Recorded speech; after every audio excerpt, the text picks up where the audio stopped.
So it's kind of summarising what we touched on earlier with the visitors. The stuff to keep an eye on with your visitor reports. So look out for major spikes and dips. If you've launched a large advertising campaign, you'd expect to see a rise in visitors. It's a seasonal business, for example, holiday homes, summer holiday lets in Cornwall, they may have a downturn during the winter. So it doesn't necessarily mean the website's not working, you just maybe have a seasonal business. Have you added video content? Your duration rise should be rising. People should be spending longer on the site. You can drill down to individual pages that do have videos and compare what their duration was before and after. Make sure you get your money's worth. Can you get sort of a plan of how it's improved, so you can do like figures for September, then October, then November, then December? Yes, yeah. We didn't really mention it earlier, but there was on the previous slides, there's a date field up here, and we would set it to default just to show the current month. You can show this year, last year, any week in between, any day, any hour. You can split this. But could you show it so you can see November's figures next to December's figures next to January's a trend. Yeah. It's possible to do that in the reporting section. Unfortunately, it gets quite in depth when you go into the reporting. It's one thing you still have to play around with. It is possible within reporting to set up different dates and show one versus another. What you can also do is just put in the whole year, and then on the bottom axis just put months on there, and it shows you the lines, so you can see over previous months what's been happening. And you can cut and slice the data a number of different ways, but yeah, you can get to any particular data you want. One thing that happens sometimes when people do put video on the homepage and they see a dip in visitors, it can be caused by autoplay.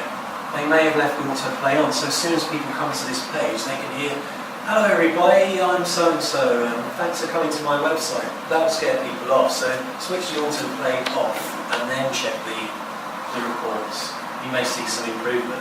Some people might not like autoplay, but in general I've found that it's not so appealing, especially if people are on office desks and the speakers are on and there's all noise coming up beautiful across the world.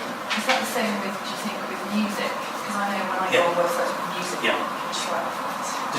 Don't go for autoplay. Or you can experiment. You can try it for a month and try switch off for a month and see what the visitor figures are telling you.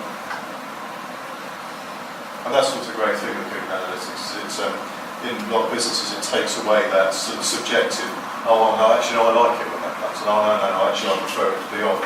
So we try one, we try another, and see what the figures say. And it makes decision making actually a lot easier. What do you think you're saying a month at a time? Is that a good period of time to try something for? It depends how many visitors you have to your site and how it dips during the week, for example. But it needs to be, on your particular site, it needs to be enough so you can actually get a representative figure. So if your month is very different, you probably need to run it for a month. But if it's fairly flat across the month, you could probably only run it for a week.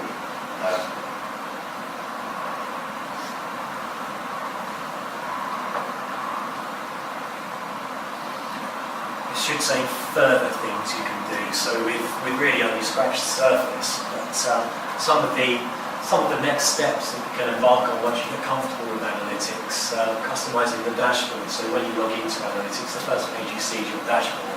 You put your favourite reports, your favourite metrics on there, so you don't have to go hunting around for them.